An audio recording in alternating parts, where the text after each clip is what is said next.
दिया के अजोरा में ना। अनुपमा जी है नहीं नहीं हाँ अब ना गाओ तू ये गावा जो गावा हमर फेवरेट गाना गावा खेसारी भैया गाना के फरमाइश खेसारी भैया के फरमाइश बच्चा चाचा के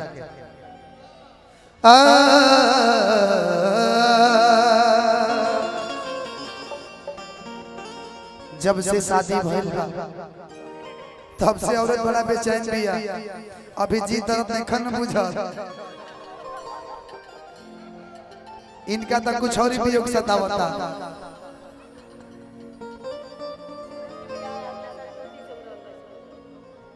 हाँ बताओ सूरजो भाई के बिया ज्योति अगला साल होता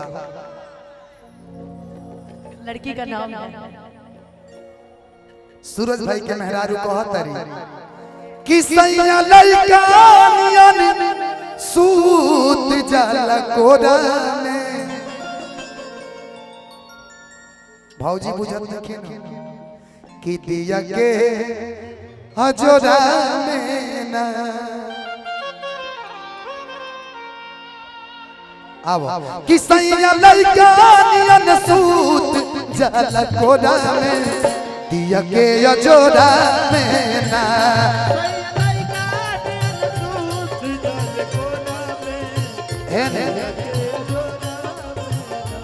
सैया लइका नियन सूत जाला कोरा में दिया के अजोरा में ना।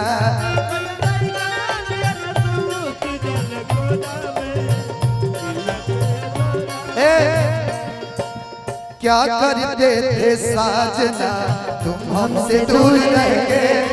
क्या करते थे साजना तुम हमसे दूर रह गए। हम तो जुदाई में अकेले छुप छुप के रोया करते थे। ओ छुप छुप के रोया करते। लेकिन अनुपमा जी क्या बतलाए जाने जा हम तुमसे दूर रह गए। क्या बतलाए जाने जा हम तुमसे दूर रह गए। अक्सर जुदाई में अकेले तुझको ही मांगा करते थे। ओ तुमको ही मांगा करते थे।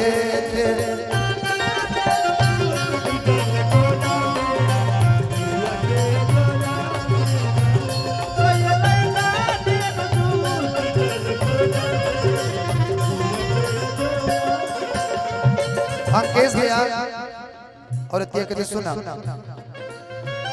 सजिया पे आवे लेता अच्छा रात के बोढ़ेले ओढ़ना पीछा बनाया अपना लत से बिटोर ले।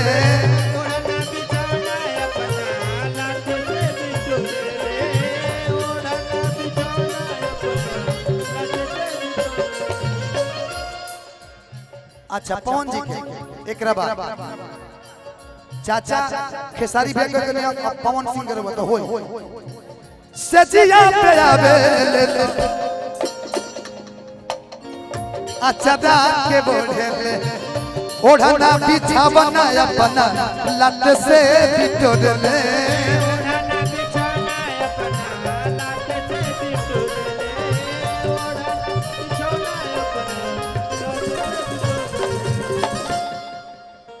देसी दूध पिए के बाद तो अंकेश भैया के यहाँ चल जाए एनी टाइम में जब व्यवस्था बा तो कहियो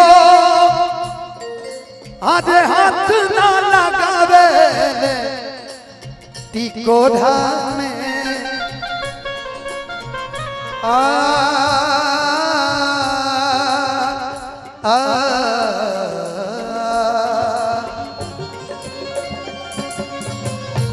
कहियो हाथ ना लगावे टिकोरा में दिया के अजोरा में ना। सैया लइका नियन सूत जाला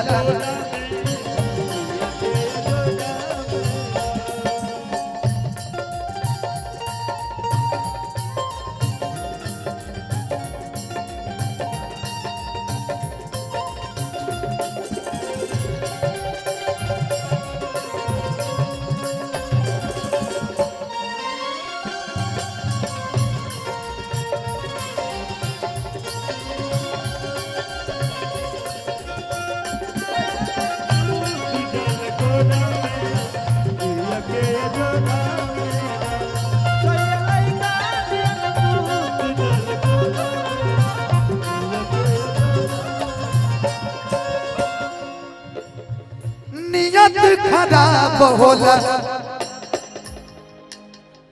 बहे पूरवैया इहे लइका इहे लइका इहे रोज सुतता कोरा में नियत खराब होला बहे पूरवैया कबहू न खोद खा करला मुदैया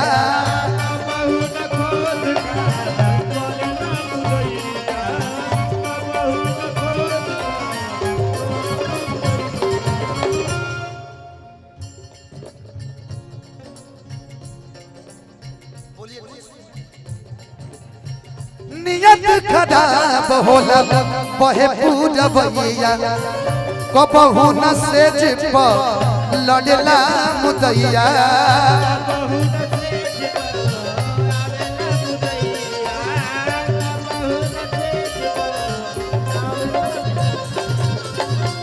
इस शादी के गो के रह जानी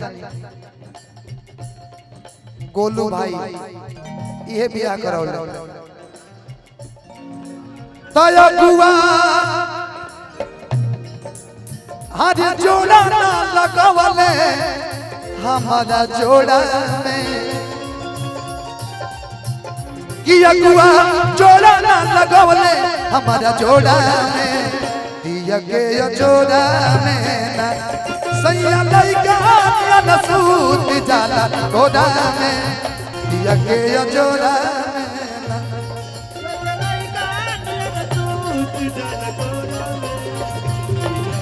आरे अजोरा में ना अजोरा में ना ओ